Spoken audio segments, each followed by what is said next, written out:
নমস্কার সবাইকে। আজকের আমরা লজিক্যাল ডিসক্রিপেন্সিস নিয়ে একটু আলোচনা করি।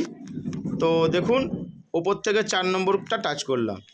এই যে আজিম আলী সর্দার, এটা হচ্ছে 128 পার্টের 200 নম্বর বিওলো তার এটা। তা চলুন কি দেখবো, ভিউ লজিক্যাল ডিসক্রিপেন্সিস ক্লিক করলাম। একদম উপরে দেখাচ্ছে father name does not match with the father's name in ইরোল 2025, মানে 2025-এর ফাদার রোলের সঙ্গে 2002-এর কোনো নামের একটা ভুল আছে। তো চলো দেখে নিই, ভিউ ডিটেলসে গিয়ে ফর্মটা দেখি। আজিম আলী সর্দার, ওর বাবার নাম নূর ইসলাম সর্দার। একদম তলায় যাই, এখানেও নূর ইসলাম সর্দার, নূর ইসলাম যা আছে আছে।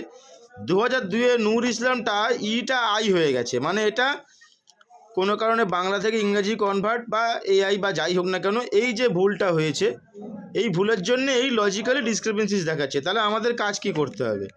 আর যেটা বিওলো সাহেবের সঙ্গে জানতে পারলাম, এই প্রথম পেজে আমাদের কেবলমাত্র এই নামের স্পেলিং এররগুলো এসছে। ওনার 47টা আছে, এই বেশিরভাগগুলোই লজিক্যালি এরর। যদি দেখা যান যে এই নাম ছাড়া অন্য কোনো লজিক্যালি এরর থাকে, যেমন 15 বছরের ডিফারেন্সে বাবা মা, বা 45-50 বছরের বেশি সম্পর্কে মা বাবা, বা আপনার ডাউটফুল হয়, সেইগুলো বাদ দিয়ে এইগুলোর ক্ষেত্রে কি করব? তাহলে ভিউ লজিক্যাল ডিসক্রিপেন্সিসে ক্লিক করব। দেখুন upload proof of relationship parents, এটা কিন্তু রেড মার্ক আছে, মানে এই ডকুমেন্টসটা তাকে আপলোড করতেই হবে, তাকে আপলোড করা বাধ্যতামূলক। কার ডকুমেন্টস করতে হবে? তাহলে যে ভোটার, তার প্যারেন্টসের নামযুক্ত ডকুমেন্টস। তাহলে তার প্রথমে আমাদের চেষ্টা করতে হবে, কমিশন গাইডলাইন অনুযায়ী 11টা ডকুমেন্টস পেলে খুবই ভালো, সেটাকেই এখানে আপলোড করা উচিত। আর না পেলাম কিছু করার নেই, যেটা পাওয়া যাবে সেটাই। এখানে কিন্তু মূল জিনিস হচ্ছে এই ক্যাপচার ফটোতে গিয়ে বিওলো কর্তৃক অঙ্গীকারনামা, মানে বিওলো ডিক্লারেশন, এটাই হচ্ছে এখানে মেন এবং ভাইটাল।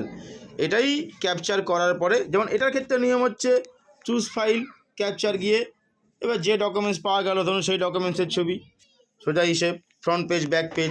বার্থ সার্টিফিকেটের ক্ষেত্রে অনেক সময় ব্যাক পেজ থাকে না, ফ্রন্ট দুটোই দিয়ে দিলেন।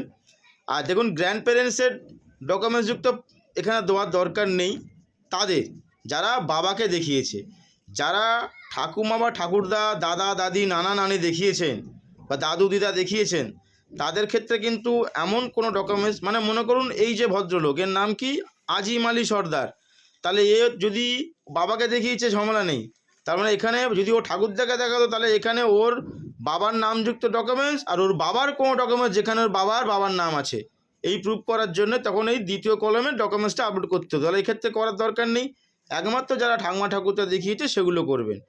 তারপরে এই ক্যাপচার ফটোতে গিয়ে বিওলো যে ডিক্লারেশনটা দিচ্ছেন, এই ডিক্লারেশনটা এরকম ছবি তুলবেন, তোলার পরে ওখানে শো করবে, করার পরে সাবমিট করলে এটা একদম কমপ্লিট হয়ে যাবে। আশা করছি বুঝতে পেরেছেন। যদি বুঝতে না পারেন বা কোনো রকম সমস্যা হলে বা কোনো রকম আরও অতিরিক্ত জানার জন্য সংশ্লিষ্ট সুপারভাইজারের সঙ্গে যোগাযোগ করুন। ধন্যবাদ।